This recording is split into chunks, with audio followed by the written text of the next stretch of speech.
वह अपनी स्वतंत्रता का किसी भी चीज़ से ज़्यादा आनंद लेती है। तुम्हारा क्या कहना है, नोरा? मेरी वफादारी इथरियल साम्राज्य और सम्राट के प्रति है। अगर महामहिम मुझे दूसरा स्वामी रखने की अनुमति देते हैं तो मैं ड्रैगनियन बनने के लिए तैयार हूँ। ठीक है। आदित्य ने कभी भी अपने किसी ड्रैगनियन को अपने वंश को स्वीकार करने के लिए मजबूर नहीं किया। उसने हमेशा उन्हें विकल्प दिए हैं। वह सभी की पसंद का सम्मान करता है। ठीक है, यहाँ समय बर्बाद करने का कोई मतलब नहीं है। चलो चलते रहें। आदित्य ने एलिसिया को अपनी बाहों में उठाया और दौड़ना शुरू कर दिया। नोरा नोहा को एक लड़की की तरह उठा रही थी जिससे राजकुमार शर्म से लाल हो गया। आदित्य ने अपनी इंद्रियों का इस्तेमाल जारी रखा। अगर उसे इलाके में कोई उत्परिवर्ती अग्नि चींटियां नजर आती तो टीम बस अपनी दिशा बदल लेती और किसी भी उत्परिवर्ती अग्नि चींटियों से बचती। चूंकि सभी बची हुई 5वीं क्रम की उत्परिवर्ती अग्नि चींटियां पहले ही रानी द्वारा वापस बुला ली गई थीं और उनकी तेज गति के कारण निचले क्रम के कोई भी उत्परिवर्ती उनकी आभा को महसूस करने में सक्षम नहीं थे। उनके लिए आदित्य, नोरा और सिल्वी पलक झपकते ही गायब हो गए। 50 मिनट की यात्रा के बाद अचानक समूह रुक गया। नोहा और एलिसिया के शरीर दबाव से कांपने लगे।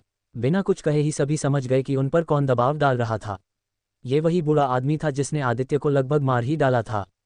वह आ रहा है। आदित्य ने एलिसिया को नीचे उतारा। यह मेरी लड़ाई है, बस एक सुरक्षित दूरी पर पीछे हट जाओ, मैं बाकी का ख्याल रखूंगा।